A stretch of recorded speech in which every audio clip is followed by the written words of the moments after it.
So ನಲ್ಲಿಕಾಯಿಯನ್ನು ಹೆಚ್ಚಾಗಿ ಬಳಕೆ ಮಾಡೋದ್ರಿಂದ ಕೂದಲುದ್ರೋ ಸಮಸ್ಯೆಯನ್ನು ನಿವಾರಣೆ ಮಾಡ್ಕೊಳ್ತೀರಾ. ಬೊಕ್ಕ ತಲೆಯಲ್ಲಿ ಕೂದಲು ಹುಟ್ಟಕ್ಕೆ ಕೂಡ ಸಹಾಯ ಆಗುತ್ತೆ. ಬೆಟ್ಟದ ನಲ್ಲಿಕಾಯಿ ನೋಡಿದ್ದೀರಾ, ಆಮ್ಲ ಅಂತ ಹೇಳ್ತೀವಿ. ಈ ಬೆಟ್ಟದ ನಲ್ಲಿಕಾಯಿನ ಏನೆಲ್ಲ ಬಳಕೆ ಮಾಡಿದ್ರೆ ನಮಗೆ ಕೂದಲುದ್ರೋ ಸಮಸ್ಯೆನ ನಿವಾರಣೆ ಮಾಡ್ಕೊಳ್ಬೋದು ಅಂತ ಹೇಳ್ತಾ ಇದ್ದೀವಿ. ಸೊ ಮೊದಲನೇದು ವೀಕ್ಷಕರೇ, ಇದರ ಜ್ಯೂಸನ್ನ ಮಾಡಿ ಕುಡಿಯೋದ್ರಿಂದ ನಿಮ್ಮ ಕೂದಲುದ್ರೋ ಸಮಸ್ಯೆ ನಿವಾರಣೆ ಆಗುತ್ತೆ. ಬೆಳಗ್ಗೆ ಖಾಲಿ ಹೊಟ್ಟೆಗೆ ನಲ್ಲಿಕಾಯಿ 2 ನಲ್ಲಿಕಾಯಿ ತಗೊಳ್ಳಿ, ಈ ಮುಷ್ಟಿಯಷ್ಟು ಕರಿಬೇವಿನ ಎಲೆಗಳನ್ನು ತಗೊಳ್ಳಿ. ಈ ಕರಿಬೇವಿನ ಎಲೆ ಮತ್ತು ನಲ್ಲಿಕಾಯಿ ಇವೆರಡನ್ನು ಸೇರಿಸಿ ಮಿಕ್ಸಿ ಜಾರಲ್ಲಿ ಹಾಕಿ ರುಬ್ಬಿ, ಇದಕ್ಕೆ ಸ್ವಲ್ಪ ನಿಂಬೆ ರಸ ಮತ್ತು ಜೇನುತುಪ್ಪ ಆ್ಯಡ್ ಮಾಡ್ಕೊಳ್ಬೋದು.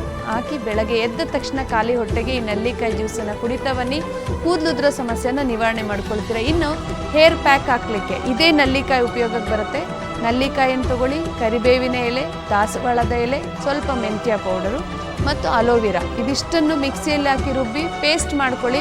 ನಿಮಗೆ ಎಲ್ಲೆಲ್ಲಿ ಕೂದಲು ಉದ್ರಿ ಬೊಕ್ಕ ತಲೆ ಆಗಿದೆ ಅಥವಾ ನನಗೆ ಏರ್ ಫಾಲ್ ಆಗ್ತಿದೆ ಅಂದರೆ ಆ ಜಾಗಕ್ಕೆ ಆ ಪ್ಯಾಕನ್ನು ಹಾಕಿ ಮೃದುವಾಗಿ ಮಸಾಜ್ ಮಾಡಿ 1-2 ಗಂಟೆಗಳ ಕಾಲ ಬಿಟ್ಟು ನಂತರ ಹೇರ್ ವಾಶನ್ನು ಮಾಡಿ ಕೂದಲುದ್ರೋ ಸಮಸ್ಯೆ ನಿವಾರಣೆ ಆಗುತ್ತೆ. ಇದಕ್ಕೆಲ್ಲ ಮೀರಿದ್ದು ಯೋಗವನ ಬೆಟ್ಟ. ಬೊಕ್ಕ ತಲೆಯಲ್ಲೂ ಕೂಡ ಕೂದಲು ಹುಟ್ಟಿಸುವಂಥ ಚಾಲೆಂಜ್ ಮಾಡ್ತೀವಿ. ಖಂಡಿತ ನೇರವಾಗಿ ಭೇಟಿ ಮಾಡಿ ಬೊಕ್ಕ ತಲೆ ಕೂಡ ನಿವಾರಣೆ ಮಾಡ್ಕೊಳ್ಳಿ ಯೋಗವನ ಬೆಟ್ಟದ ಆಯುರ್ವೇದ ಚಿಕಿತ್ಸೆಯಿಂದ. ನಮಸ್ಕಾರ.